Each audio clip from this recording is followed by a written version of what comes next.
ಲೈಂಗಿಕತಾವಾದಿ ಸಾಮಾಜೀಕರಣ ತರಬೇತಿಯಲ್ಲಿ ಪ್ರೀತಿ ಎಂಬ ಭಾವನೆಗೆ ಸ್ಥಾನವೇ ದೊರೆಯುವುದಿಲ್ಲ. ಪುರುಷತ್ವದ ಅಡಿಯಾಳಾಗಬೇಕಾದ ಸ್ತ್ರೀತ್ವಕ್ಕೆ ತನ್ನ ಜೀವಸಹಜ ಲೈಂಗಿಕ ಅಗತ್ಯಗಳನ್ನು ಸ್ವತಂತ್ರವಾಗಿ ಪೂರೈಸಿಕೊಳ್ಳುವ ಅವಕಾಶಗಳು ಇರುವುದಿಲ್ಲ.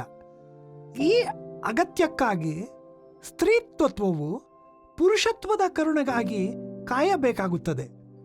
ಗಂಡು ಹೆಣ್ಣುಗಳ ನಡುವಣ ಪ್ರೀತಿಯು ಜೀವಸಹಜವಾದ ಅಗತ್ಯವೇ ಆದ ಲೈಂಗಿಕ ವಾಂಛೆಯ ಬಿಂದುವಿನಿಂದಲೇ ತೊಡಗುತ್ತದೆ. ಈ ಆಕರ್ಷಣೆಯು ಪ್ರೀತಿಯ ಹಲವು ಛಾಯೆಗಳನ್ನು ಕ್ರಮೇಣವಾಗಿ ಪ್ರಕಟಿಸುವ ಸಾಧ್ಯತೆಗಳು ಇರಬಹುದು. ಆದರೆ ಈ ವಿಕಸನ ಪ್ರಕ್ರಿಯೆಗೆ ಮೊದಲೇ ಗಂಡು ಹೆಣ್ಣುಗಳು ಅಧಿಕಾರ ಮತ್ತು ಅಧೀನತೆಯ ಚೌಕಟ್ಟಿಗೆ ಬಂಧಿತರಾಗಿರುತ್ತಾರೆ. ಹಾಗಾಗಿ ಹೆಣ್ಣು ಗಂಡುಗಳ ಸಂಬಂಧವು ಇಡಿಯಾಗಿ ಒಂದು ರಾಜಕೀಯ ಆಟವಾಗಿ ಮಾತ್ರವೇ ಉಳಿಯುತ್ತವೆ. ಸಂಬಂಧವು ಪರಸ್ಪರದ ಭಾವವನ್ನು ತಳೆಯುವ ಬದಲು ಸ್ಪರ್ಧೆಯ ಕಣವಾಗಿ ಮಾರ್ಪಡುತ್ತದೆ. ಪುರುಷರು ಯಜಮಾನಿಕೆಯ ಪಾತ್ರಕ್ಕೆ ಅಗತ್ಯ ಎಂದು ತಮ್ಮನ್ನು ನಂಬಿಸಲಾದ ಭಾವಸ್ಪಂದನೆಗಳನ್ನು ಮಾತ್ರವೇ ತೋರುತ್ತಾ ದಡಿಯುತ್ತಾರೆ. ಮಹಿಳೆಯರಂತೂ ತಮ್ಮ ಭಾವಸ್ಪಂದನೆಗಳು ತಮಗೆ ವಿರುದ್ಧವಾಗಿ ನಿಂತಿರುವುದರ ಪರಿಣಾಮಗಳನ್ನು ಅನುಭವಿಸುತ್ತಾ ನೋಯುತ್ತಾರೆ. ಇದರ ನೇರ ಹಾಗೂ ಸ್ಪಷ್ಟ ಅರಿವು ಇಬ್ಬರಿಗೂ ಸಾಧ್ಯವಾಗುವುದಿಲ್ಲ. ಈ ದುರಂತದಲ್ಲಿ ಇಬ್ಬರೂ ಸ್ಪರ್ಧೆಯ ಚೌಕಟ್ಟನ್ನೇ ಪ್ರೀತಿ ಎಂದು ತಪ್ಪಾಗಿ ತಿಳಿಯುತ್ತಾರೆ. ಈ ಮೊದಲೇ ತಮಗೆ ಸೂಚಿತವಾದ ಸ್ಥಿರ ಮಾದರಿ ಪಾತ್ರಗಳಾಗಿ ಅವರು ಬದುಕುತ್ತಾರೆ. ತಮಗೆ ನಿಗದಿತವಾದ ಕರ್ತವ್ಯಗಳನ್ನು ಮಾಡುತ್ತಾರೆ.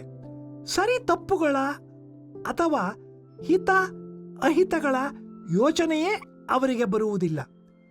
ವಿಷಾದಕರವಾದ ಮಾತೆಂದರೆ ಅವರ ವ್ಯಕ್ತಿತ್ವದ ಪ್ರತಿನಿಧಿಗಳೇ ಎನಿಸಬೇಕಾದ ಅವರ ದೇಹ, ಬುದ್ಧಿ ಹಾಗೂ ಮನಸ್ಸು ಎಂಬ ಎಲ್ಲವೂ ಇಡಿಯಾಗಿ ಇದಕ್ಕೆ ಒಗ್ಗಿಕೊಂಡು ಬಿಡುತ್ತವೆ. ಈ ಹಿನ್ನೆಲೆಯಲ್ಲಿ ಸ್ತ್ರೀ ಸಂವೇದನೆ ಎಂಬ ಮಾತು ಮಹಿಳೆಯರ ಭಾವಲೋಕವನ್ನು ಸರಿಯಾಗಿ ಪ್ರತಿನಿಧಿಸಬಲ್ಲುದೇ ಎಂಬುದನ್ನು ನಾವು ಶೋಧಿಸಿಕೊಳ್ಳಬೇಕಿದೆ. ಇದನ್ನು ಕುರಿತ ಗೊಂದಲಗಳನ್ನು ವಿವರಿಸಿಕೊಳ್ಳುವ ಸವಾಲನ್ನು ನಾವಿನ್ನೂ ಎದುರುಗೊಂಡೇ ಇಲ್ಲ. ಈ ಬಾರಿಯ ವಸಂತೋತ್ಸವದ ಭಾಗವೇ ಆಗಿ ಬರಲಿರುವ ಸಂಚಿಕೆಗಾಗಿ ಸಂಪಾದಕರು ಸಂವೇದನೆ ಎಂಬ ಪರಿಕಲ್ಪನೆಯನ್ನು ಒಂದು ಸಣ್ಣ ಟಿಪ್ಪಣಿಯ ಮೂಲಕ ಒದಗಿಸಿದ್ದಾರೆ. ಜೀವವೊಂದು ತನ್ನ ಅನುಭವಗಳು ಒದಗಿಸಿದ ಅರಿವಿನ ಮೂಲಕವೇ ತನ್ನದೇ ಆದ ದೃಷ್ಟಿಯಿಂದ ಬದುಕಿಗೆ ಸ್ಪಂದಿಸುವುದನ್ನು ಸಂವೇದನೆ ಎಂದು ಕರೆಯಬಹುದು ಎಂದು ಅದನ್ನು ನಿರ್ವಚಿಸಿದ್ದಾರೆ.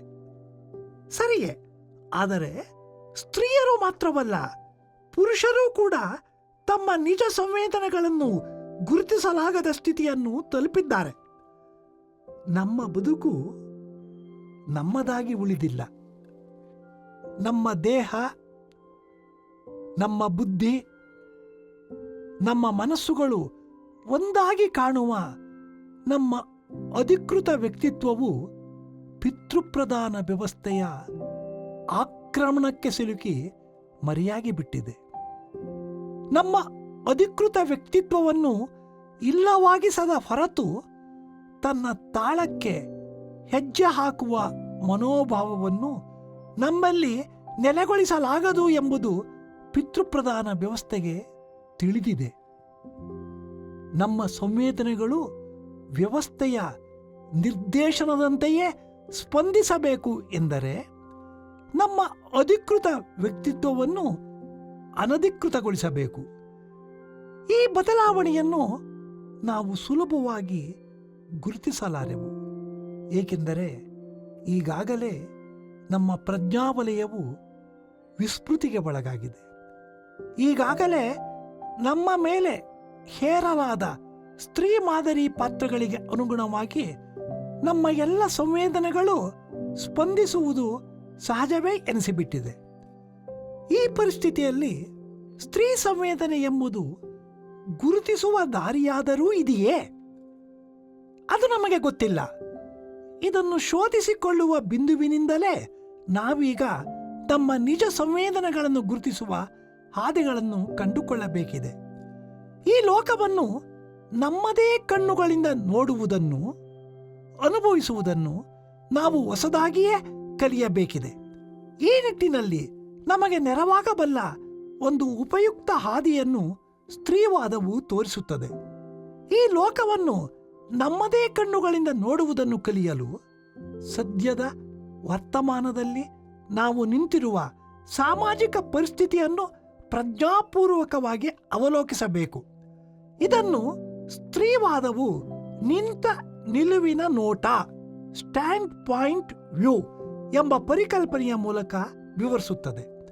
ನಮ್ಮ ವರ್ತಮಾನದ ಪರಿಸ್ಥಿತಿಯು ನಮಗೆ ಒದಗಿಸುತ್ತಿರುವ ಅನುಭವಗಳನ್ನೇ ಆಧಾರವಾಗಿಸಿಕೊಂಡು ನಮ್ಮ ಮುಂದಿನ ದಾರಿಗಳ ಸ್ವರೂಪವನ್ನು ಗ್ರಹಿಸುವ ಪ್ರಯತ್ನವನ್ನು ಮಾಡಬಹುದು ಎಂಬ ಸೂಚನೆಯನ್ನು ಈ ಪರಿಕಲ್ಪನೆಯು ಒದಗಿಸುತ್ತದೆ. ವಿಸ್ಮೃತಿಗೆ ಸರಿದು ಹೋಗಿರುವ ಪ್ರಜ್ಞೆಯನ್ನು ಜಾಗೃತಗೊಳಿಸುವ ಈ ಮಾತನ್ನು ಸರಿಯಾಗಿ ಅರ್ಥ ಮಾಡಿಕೊಳ್ಳಬೇಕು. ಪಿತೃಪ್ರಧಾನ ವ್ಯವಸ್ಥೆಯು ತನ್ನ ಕುತಂತ್ರಗಳನ್ನು ಬಳಸಿ ನಮ್ಮ ದೇಹ, ಬುದ್ಧಿ ಹಾಗೂ ಮನಸ್ಸುಗಳನ್ನು ನಿಯಂತ್ರಿಸುವುದರಲ್ಲಿ ಯಶಸ್ಸನ್ನು ಸಾಧಿಸಿರಬಹುದು.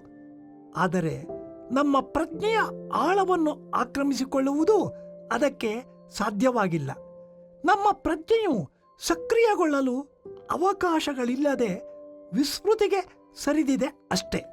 ಸ್ತ್ರೀವಾದಿ ಅಧ್ಯಯನಗಳು ಈ ಸಂಗತಿಯನ್ನು ಶೋಧಿಸಿ ಸ್ಪಷ್ಟಪಡಿಸಿವೆ ಮತ್ತು ಈ ವಿಸ್ಮೃತಿಯಿಂದ ಹೊರಗೆ ಬರಲು ಅಗತ್ಯವಾದ ಒಂದು ನೀಲನಕ್ಷೆಯನ್ನೂ ಕೂಡ ರೂಪಿಸಿದೆ. ಸ್ತ್ರೀ ಸಂವೇದನೆ ಎಂಬ ವಿಷಯವನ್ನು ಸ್ಪಷ್ಟವಾಗಿ ವಿವರಿಸಿಕೊಳ್ಳಲು ಈ ನೀಲನಕ್ಷೆಯನ್ನು ಕುರಿತು ಸ್ಥೂಲವಾಗಿಯಾದರೂ ಅರಿಯುವುದು ಒಳ್ಳೆಯದು. ನಾನು ಯಾರು ಎಂಬ ಮೂಲ ಪ್ರಜ್ಞೆಯನ್ನೇ ಕಳೆದುಕೊಂಡಿರುವ ಪರಿಸ್ಥಿತಿಯಲ್ಲಿ ಯಾವ ಸಂವೇದನೆಯನ್ನು ಇದು ನನ್ನದು ಎಂದು ಗುರುತಿಸಿಕೊಳ್ಳುವುದು? ಈವರೆಗೂ ನನಗೆ ದೊರಕಿರುವ ಜೀವನಾನುಭವಗಳು, ಆ ಮೂಲಕವೇ ರೂಪುಗೊಂಡಿರುವ ನನ್ನ ಲೋಕಗ್ರಹಿಕೆಯು ನನ್ನದಲ್ಲವೇ ಅಲ್ಲ ಎಂಬ ಕಟು ಸತ್ಯದ ಅರಿವು ಆಗಬೇಕಿದೆ. ಈ ಅರಿವು ಬರಲು ನನ್ನ ಪ್ರಜ್ಞೆಗೆ ಆವರಿಸಿರುವ ವಿಸ್ಮೃತಿಯ ತೆರೆಯು ಸರಿಯಬೇಕಿದೆ. ಮಾನವರಲ್ಲಿ ಅಪರೂಪದ ಕೆಲವರಿಗೆ ಅದು ಹೇಗೋ ಅಂತರಾಳದ ಪ್ರಜ್ಞೆಯು ಎಚ್ಚರಗೊಳ್ಳುವುದಿದೆ.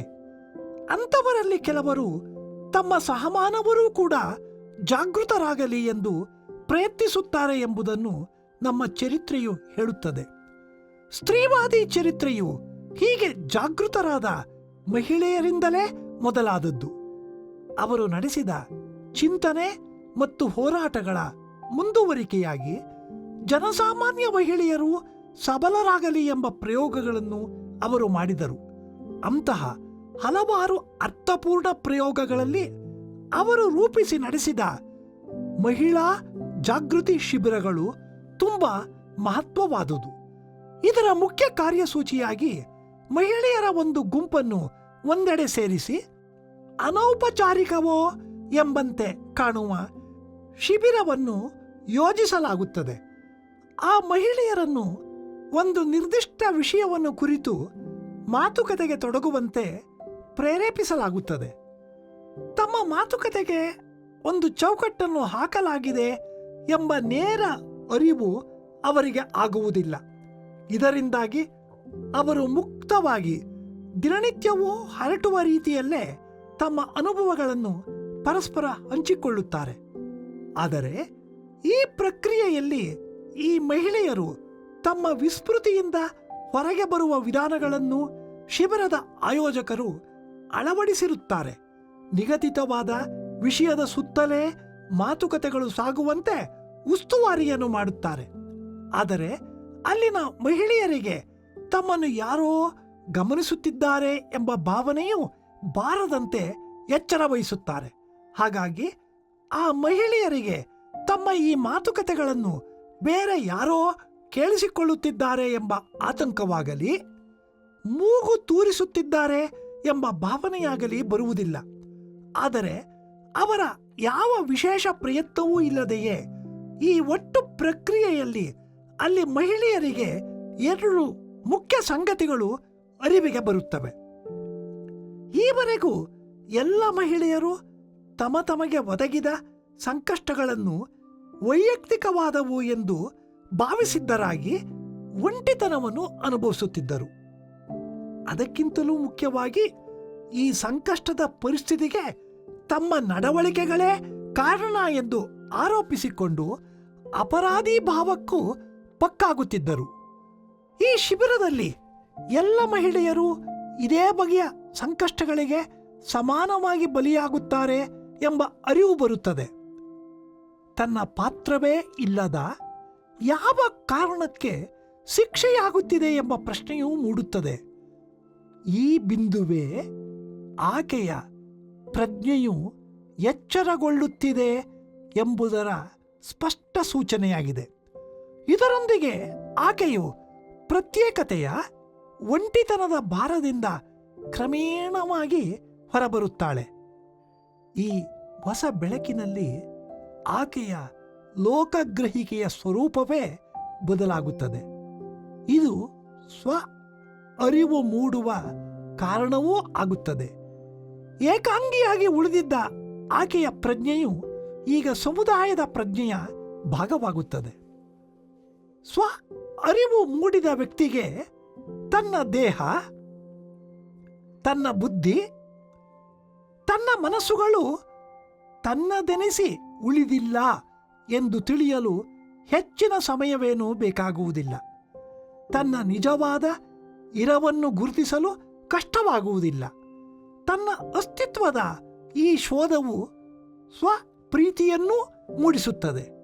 ಹೆಣ್ಣು ತನ್ನ ಸಂವೇದನೆಯ ನಿಜ ರೂಪವನ್ನು ಗ್ರಹಿಸಲು ಈ ಸ್ವ ಅರಿವು ಹಾಗೂ ಸ್ವಪ್ರೀತಿಯನ್ನು ಕಂಡುಕೊಳ್ಳಲೇಬೇಕು. ಹಾಗೆ ನೋಡಿದರೆ ಪಿತೃಪ್ರಧಾನತೆಯ ಲೈಂಗಿಕತಾವಾದಿ ಸಾಮಾಜೀಕರಣದ ಕ್ರಮವೂ ಕೂಡ ಸ್ವಪ್ರೀತಿಯ ಬಗೆಗೆ ಮಾತಾಡುತ್ತದೆ.